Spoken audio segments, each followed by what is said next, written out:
மாதா தொலைக்காட்சி நேயர்கள் அனைவருக்கும் வணக்கம். அம்மா அப்பா இருவருமே ஆசிரியர்கள், கடவுள் பயம் மிகுந்தவர்கள், அன்னை மரியாதை மீது அளவு கடந்த பக்தியுடையவர்கள். நம்பிக்கை என்பது நாம் எதிர்நோக்கி இருப்பவை கிடைக்கும் என்ற ஐயமற்ற நிலை. இந்த வார்த்தைக்கு ஏற்ப என் தந்தை நான் சிறுவயதாக இருக்கும் பொழுதே மதுராந்தகத்தில் என் பிள்ளை ஒரு கடை வைத்து பிழைத்துக் கொள்ளும் என்று கூறினார்.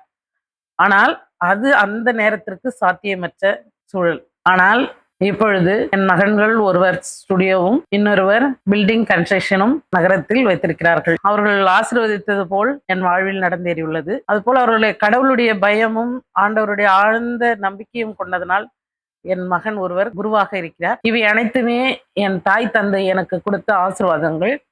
அதுபோன்று என் அம்மாவும் நான் வாடகை வீட்டில் இருந்தேன், ஒரு நல்ல இல்லம் அமைத்து நீ வாழ்வாய் என்று கூறினார்கள். அதுபோல் எனக்கு ஒரு நல்ல சொந்தமான இடமும் இல்லமும் அமைந்தது. இவை அனைத்துமே என் தாய் தந்தை எனக்கு நடப்பதற்கு முன்பாகவே இதை அனைத்தையும் எனக்கு ஆசீர்வாதமாக அள்ளி வழங்கினார்கள். எதுவும் நடக்காத சூழ்நிலையிலும் எனக்கு ஆசீர்வதித்து இவ்வார்த்தைகளை கூறிட்டு சென்றார்கள். அவர்கள் கூறியது போல் நான் இப்பொழுது வாழ்ந்து கொண்டிருப்பதற்காக இறைவனுக்கும் அன்னை மரியாவுக்கும் நன்றியை தெரிவித்துக் கொள்கிறேன். இந்நிகழ்ச்சியின் மூலம் என் தாய் தந்தையருக்கு நேரில் கூறுவது போன்ற ஒரு உணர்வு இருக்கின்றது. கண்டிப்பாக அவர்கள் இதை கேட்டுக்கொண்டிருப்பார்கள் என்று நம்புகிறேன். நான் அவர்கள் நினைத்தது போல் நான் வாழ்வதற்காக அவர்களுக்கு நன்றியும் தெரிவித்துக் கொள்கிறேன்.